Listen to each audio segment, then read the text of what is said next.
They say clutch is Not Paul really George. the ability to perform in the critical moments or in the postseason like you do when it's not a critical moment or like you do in the regular season, right? If you play as well in the playoffs as you generally do in the regular season as a star, people say you're clutch because it's harder in those moments.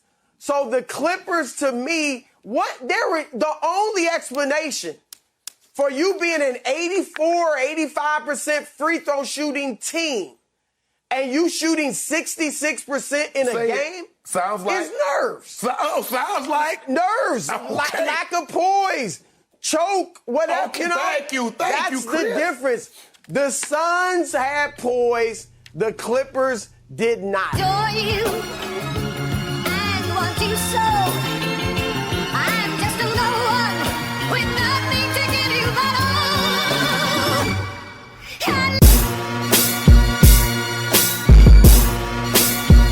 What's up, everybody?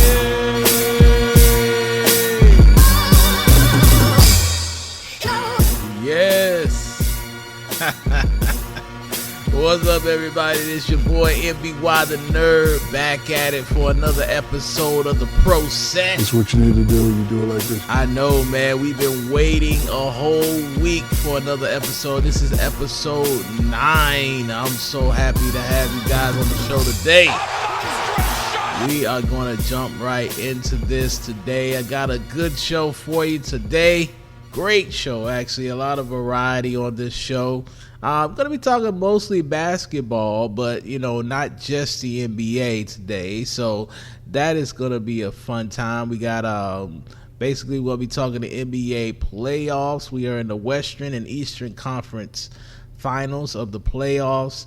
So those things are starting to shake out. It's starting to look a lot like maybe tonight. I'm recording this on a Monday, so maybe tonight we'll know who the West will have representing them in the NBA Finals. And we need a few more games for the East to find out what's going to happen there with the Eastern Conference Finals. But, yeah, man, we're getting close. It's coming down to the wire. I'm excited. I love the NBA Finals. It's like one of my favorite events of the year as far as sports is concerned. So I'm finally happy to see that we're going to be there in a few, man. That is going to be absolutely fantastic.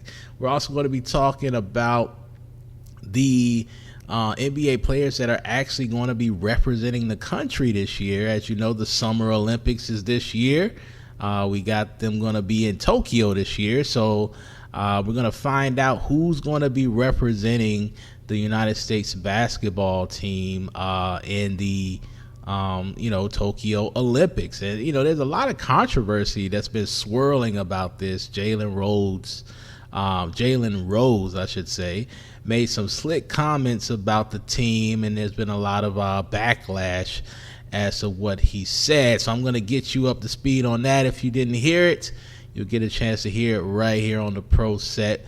We're also going to talk a little boxing today. Mayweather Promotions put on a fight over the weekend. I always pronounce this man's name wrong, but I hope I get it right this time. But Gervonta, I think that's how you say it, Gervonta Davis versus Mario Barrios happened over the weekend. Biggest fight this weekend, I guess. So we definitely going to talk about that. That guy's definitely a ticket drawer, and it was a big event. Not as big as, we usually get with boxing events, but it's definitely worth talking about. So we're going to talk a little bit about that as well. So, that's going to be our show, man. We're going to talk about that, get into it. Yeah, man. So if you're working out, riding in the car, whatever you're doing, man. So sit back and check out the show today. I'll be right back after this quick clip. And on we move. Buckets were hard to come by, I'd say, in Game 4 of the Western Conference Finals last night in Los Angeles. Phoenix shot 36%, the Clippers 32%. The teams combined for just 29 fourth-quarter points. It was the lowest scoring game in the NBA all season. But in the end, all that mattered to Phoenix was that an 84-80 win put him one victory away from the finals. Chris Haynes has the series covered for us, and he spoke with the Suns' Cam Johnson. getting that fourth win of the series is always the hardest win. What is the message? What is being preached amongst the team right now? The main message is the job is not done.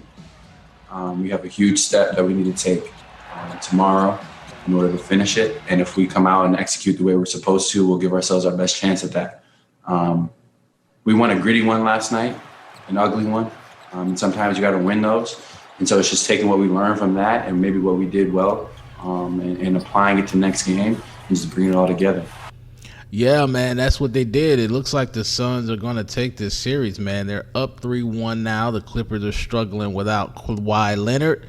And I don't think he's going to make it back for this next game, Game 5. So, you know, we might be saying bye-bye to the Clippers. And this is what Paul George wanted, right?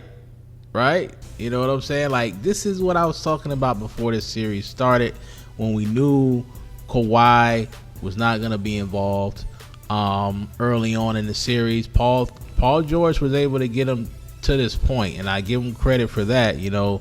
But the Suns are definitely another beast. And so, you know, them only winning one game in this series looks really shabby on him, you know, because he's supposed to be the leader. And yes, this is a team sport. And, you know, but, you know, when things are going great, individuals always get the accolades. So we got to definitely point them out when things are not going great. The Suns are just a better team. And I look at it as that. That's all it really is. I don't think Paul George has shown that he's not a viable option for them. But at the same time, you know, that situation that happened in the last game, that could have swung either way. You know, the very close game, I think it was like 80-84. So it wasn't like a high-scoring game. So this is something that Paul George should have been familiar with. And yes, they're going to blame the officials for different things that happened late down the stretch. And, you know, but at the end of the day, man, you gotta overcome these things and win the game. You know what I'm saying? You shouldn't even put yourself in a position to have to be that close in this situation so that you can, you know, take this game. So now we see that the Suns are probably going to take this series, you know, which I'm rooting for the Suns to go ahead and win the championship. Now that I know that they pretty much locked up this, and, you know, my favorite player is not even playing anymore. So my vested interest is not in the Clippers. I'm really looking at the Suns to take the championship this year. I really thought, you know, the way they played against LA, and Chris Paul's hunger, man, you could just see it in his eyes. Like, he knows that this is his best opportunity to win a championship, and I don't think he's going to waste it. I definitely do not think he's going to waste it. But, you know, that's just my opinion, man. People definitely see that the Clippers could make a comeback. You know, it's very rare to come back from a 3-1 deficit, but we've seen it happen. But the last time we saw it happen, it was definitely LeBron James putting the team on his back and pushing that team past the Golden State Warriors. So, you know, I don't think LeBron's coming out of the locker room. So it looks like the Cleveland Cavaliers, look at that. I'm thinking about LeBron in Cleveland, but it looks like the Clippers, the Los Angeles Clippers, are not going to be going to the finals this year. And all because of injury. But that's the way the cookie crumbles in the NBA playoffs, man. You really gotta look at everything and say, hey, you know, everybody has adversity at this time of the year. You know, you just got to work through it. And so the Clippers have no excuse. If they lose this series, you know, it is what it is. You take your lumps, you come back next year and you try again. But, you know, congratulations to the Suns if they go ahead and take this. I'm going to say it right now. I predict that the Suns will probably win Game 5, take this series 4-1, and start to go ahead and get ready for the NBA Finals by getting a long rest, because I really think that the guys on the other side, the Eastern Conference, may end up going to a Game 6 or 7, depending on how things go in the next game. So I'm going to go ahead and give my congratulations to Chris Paul right now, since I won't be recording another podcast until after, that situation has been decided. So let's see if my Nostradamus prediction is right. And let's start Milwaukee, Atlanta. You know, I've told you I thought Milwaukee would win it in 5. And in any business, in any relationship, you're only as good as your answers. Any relationship, any team, any business with a lot of questions is not that great. I want answers. Milwaukee's a much better team. I don't want to hear about Trae Young's ankle. Milwaukee gives me answers and guarantees. Giannis is an automatic 30 and 13 every night. Depth, every night. Milwaukee. Defense, check. Milwaukee. They're a bigger, stronger, more experienced physical team. Check, check, check. Milwaukee. Man, I got to agree with him. I hate to, really jump on the bandwagon here, but the Atlanta Hawks, I never really thought that they should even be here. In my last episode, we talked about Cinderella Lives. Well, Cinderella's having a hard time right now. Cinderella is getting beat up. And I've watched these 3 games between, Atlanta and Milwaukee. And what I'm seeing is, like Colin's saying, that Milwaukee is just imposing their power on Atlanta at this point. They're really just making Atlanta look weak in the middle, weak in the paint, and Giannis is taking all of that. He's taking all of that. He's running down the paint. He's doing his spin moves. He's dunking. He's laying up. I mean, it's like they can't stop the guy. So if they can't stop Giannis, which is the best player on the Bucks, they're gonna have a lot of problems. And when you let the star player score over 30, and then you also let the second guy, Chris Middleton, who's an outside shooter, man, he score 38 points. You're asking for trouble with this series. So, I don't know if it's over yet, but Atlanta's really looking like they're on the ropes right now. And this next game is a must win. I was talking to my friend today, and I was saying, yes, I agree, man. This is a must win for Atlanta. Atlanta has to win this next game and tie this series up, because if they go down 3-1, it's pretty much over. Just the way that they've been playing it. And so I hope that Trae Young is able to get some treatment, get that ankle under control, which is easier said than done. I've had an injured ankle in my life, and I know exactly how that feels. Once the adrenaline is gone, man, it's almost humanly impossible to perform at a high level with that, man. Even with injections, painkillers, whatever you want to throw at it, it's still hard to do what he does. He's a point guard. He dribbles all over the place. He takes it inside, he's shifting. Just like I said with Kyrie, man, when he got hurt and hurt his ankle, it's hard to be mobile when your ankles are out, man. And so I don't think he's going to be at 100%. I absolutely know he won't be at 100%. And so that is really going to lean towards the Bucks really having the favor in this game, and they're going to be favored, and I think they go ahead and win the next 2 games and knock Atlanta out. Cinderella had a good ride, but it ends here, man. The bus stops here, as they says. As they say, the buck stops here, whichever one. I thought it was the bus, but whatever. So that's what I'm seeing with that situation, man. But you really gotta look at this series and say that everybody kind of knew going into this that Atlanta was really outmatched, and we were surprised that they were even in the conference finals. So kudos to them for getting this far. I'm gonna go ahead and do my Nostradamus on this series as well and say that the Bucks advance, and we're gonna see the Suns, based on my prediction, the Suns versus the Bucks in the NBA Finals. Wow, can you believe that? I really hope that fans tune in, and because usually when we get these type of finals where it's just 2 brand new teams, not really any great superstars. I know Giannis has been an MVP and Chris Paul as well, But we don't really have a star power that we're used to in the NBA Finals. But this is definitely going to be a great matchup. It's going to be interesting to see these two different styles of teams come together and clash and see what they're able to do in this series. We're going to see if Chris Paul can orchestrate the offense around these different defenders as far as the height is concerned.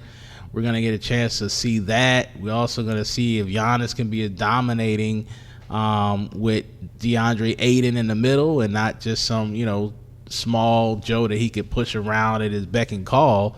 We're going to get a chance to see all of that with this series. So I'm excited to see the series, man. I think it's going to be pretty cool to watch two new teams get to the NBA Finals for the first time. And it's almost, 10 years that we've seen two new players. Well, not teams, but players. It's either been LeBron or Steph Curry for the last 10 years. So this is great that we're going to get a chance to see something different, man. So I'm here for that. I'm excited for it. And, man, we'll talk about it, on the next show. Men's basketball Olympic roster is set. Take a look at who will be representing the red, white, and blue. The roster headlined by Kevin Durant and Damian Lillard, and emerging star Devin Booker. Some other notables making the team: Draymond, Chris Middleton, Bam Adebayo, Kevin Love, and Drew Holiday. Max? Yeah. How confident are you in Team USA winning the gold? Not super confident. I think that they'll be competitive. They may be the odds-on favorite, but it's not like, look, guys, here's the team that we would send that would win the gold, okay? Without any question, 100%. Here's a starting five. You tell me where I'm telling any lies. Steph, Harden, LeBron, KD, Kawhi. Mm-hmm. There's no way to beat that team. By the way, Damian Lillard and AD off the bench. It would crush everybody. And that's what we used to do when we finally started sending our pros. We're like, look at us. We're the best in the world. And then in '88, we sent, Charles Smith and Stacey Augmon and Dan Marley, good players, but not our very best players. And we lose. Then we got serious and made a dream team. And then again in '04, Okafor and Steph Marbury and Sean Marion, nice players, but in their day they were good, but that wasn't our best squad, and we lose. Now, I get it. Guys are aging. They've played for Team USA a lot. They want to rest. I'm not saying, hey, LeBron, you need to play. I get it. But this is what happens when you start sending your kind of third-tier team. You could wind up losing. This is the kind of team that can lose in the Olympics. Wow.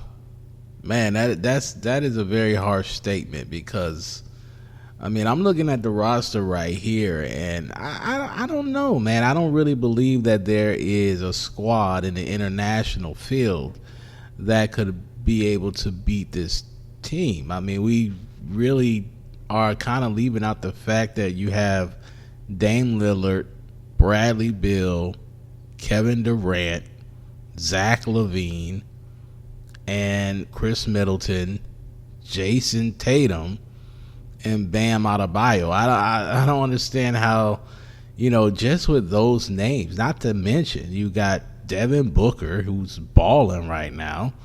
You know what I'm saying? And you got Drew Holiday. He's doing a great job as a role player for the Bucks. I don't see how this team could be a losing team for the Olympics. Now, I get it. Kevin Love, they added him. He's not. When I first saw the list of the team, I was like, well, why is Kevin Love on the team? But at the end of the day, man, the guy is a definite, good player. Whether or not he's token or anything of this such, I don't know. I've heard different people say that. I heard Stephen A. Smith say it. I even heard Max Keller agree with Stephen A. And the controversial one was Jalen Rose. Jalen Rose made some statements on his podcast that he believed that, that Kevin Love was pretty much just taking a spot. He was taking a spot that, a younger player deserved. And he felt like it was some sort of racial reason. Like, they didn't want to send an all-black squad to represent the United States of America. And I don't believe that, man, because, we know black people play basketball. As far as on that level, man, we're just better at it. Over time, it's been proven the best basketball player in the world to ever live is Michael Jordan in many people's eyes, and he's black. So I don't think that any kind of racial, thing was put in play with that. If that was the case, they could have picked a better player. I think they sent him there because, one, he's a veteran. Two, he's been to the Olympics before, and a lot of these guys, it's their first time. So you don't want to send a team that has no experience with the Olympics to the thing. So when they decided to, put him in because some other the players that they wanted pulled out, notably Steph Curry pulled out. And I don't think LeBron decided to play either because of his age. So Kevin Love stepped up. He's like, hey, he's probably on their list as an alternate, and that alternate situation happened. So, it is what it is. Jalen Rose came out. He apologized. A lot of different players were attacking his character or whatever, saying that what he said was wrong. But when you bring up racial stuff, man, to try to justify things, we are not the victims, man. Black people are not the victims in this situation. We're the privileged.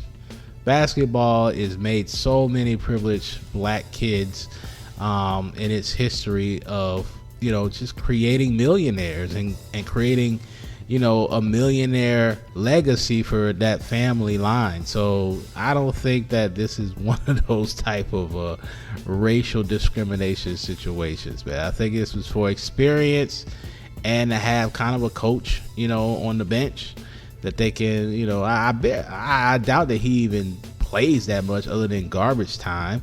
They don't really go deep with the roster in the Olympics, that often. Usually it's maybe a rotation of about 8 players and everybody else is just there as a filler. So, let him be one of those 4. It's not going to make a big deal. The guy is, want to represent his country, and, let him represent his country, man. I don't think it had anything to do with any racial tensions. So, that's what happened with the Olympic basketball team. That is our squad. The Olympics are going to start up. The tournament for basketball at least starts up July 25th. I'm excited to see how that's going to go. It's always fun to have people play for something other than money, man, because the passion is there. They're being paid. Even though this is not about money, these national teams do get paid. And so, but that's not everybody's first, inclination of why they want to play. So I like to see this type of stuff, man. You kind of get to see the hunger, and you get to see sometimes, a player that's been kind of overshadowed in the NBA get a chance to come out and break out and to stardom, man. We saw that with Paul George, man, when he got a chance to play in the Olympics. I know the first time he ended up getting injured, but he was able to showcase, man, that he was not to be messed with. Like, he was a real deal basketball player. So we're going to see Bradley Beal, Jason Tatum, Bam Adebayo, Dame Lillard. These players are going to get a chance to kind of step up and show out. Devin Booker on the international stage. So this is going to be fun. I'm excited to watch this, man, and it's going to be a great time. Tokyo is a beautiful city. I know they're going to have some fantastic courts there because, Japan is just really growing its fan base for basketball. So they're going to be really hyped about this. And the sneaker guys are going to be out, man, because their sneaker culture is on 10, man. So I'm looking forward to seeing what kind of sneakers comes out of this as far as the sneaker game is concerned as well. Fighting by Barrios. Barrios is down again. 3rd time in the hard hitter resolved. Davis unloads the left. Barrios a double number. It's over. He is the winner by way of technical knockout. He is still undefeated, now a 3-division world champion and the new WBA super lightweight champion of the world, Gervonta Tank Davis. All right, man, we're going to switch gears here. And, we've been talking a lot of basketball. I wanted to go into a little bit of boxing, man. It was a big fight over the weekend. I hope you got a chance to see it. If not, you can catch some highlights on YouTube. Gervonta Davis versus Mario Barrios, man. Big fight for Mr. Davis because he's moving up in weight class. And so this is something new for him. This is his first time fighting at this weight. And he was, as you heard, in the clip, man, he took care of business, man. He did not let that weight, get him down. He was able to turn that weight into some power for himself and end up knocking out Mario Barrios with a body shot. But, I mean, there was fireworks throughout this whole fight, man. It felt like an old school slug heavyweight fight, even though these were lightweight fighters, man. They were throwing some haymakers.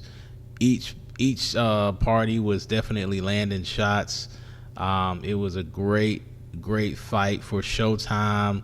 A lot of viewers. Obviously, Mayweather Promotions always do a great job in making sure that these fights are visible. So, if you missed the fight, a lot of people that I know didn't really know that it was going on because they're not really deep into boxing. But this is one of those fights that you might want to go back and once they post it on Showtime and take a look at, man. I like to go on Showtime and watch their replays, man. You get a chance to see some good fights on their streaming app, and I'm not being paid to say that. No plugging for them. It's just something that I actually do. So this will probably be definitely a good one. It went 11 rounds, so you get they got their money's worth. So people got their money's worth, and it just there was this nice uppercut to the body that Gervonta threw to Mario, man. He just couldn't take it at that point. I don't know if he hit him in the spleen or the kidney or something, but man, he went down in writhing pain and he was not getting up. He took the face shots like a champ. He got, took some hard shots to the face, but he ended up getting up from those, but he could not make it up from that body shot, man. So looking forward to see Gervonta defend his championship in the near future. This guy is perfect. He's chasing Floyd Mayweather, has not lost a fight yet. So we still got one of those out there. We had Wilder before the Fury fight, chasing perfection. So it's always fun. It's always fun in boxing to have a guy that hasn't lost. They definitely draw more attention than those who have lost. But Gervonta is doing his thing, man. And I don't know if you've seen the press conference, but he actually wore, in the ring as well, he wore a Free Casanova t-shirt the whole time, man. That was his get up, man. So I guess him and Casanova are close. So, but yeah, man. So we're gonna leave it there.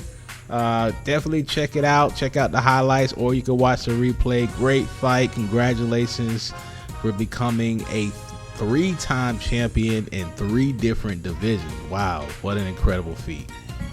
So let's give this young man a great big round of applause. I'll let him take the mic.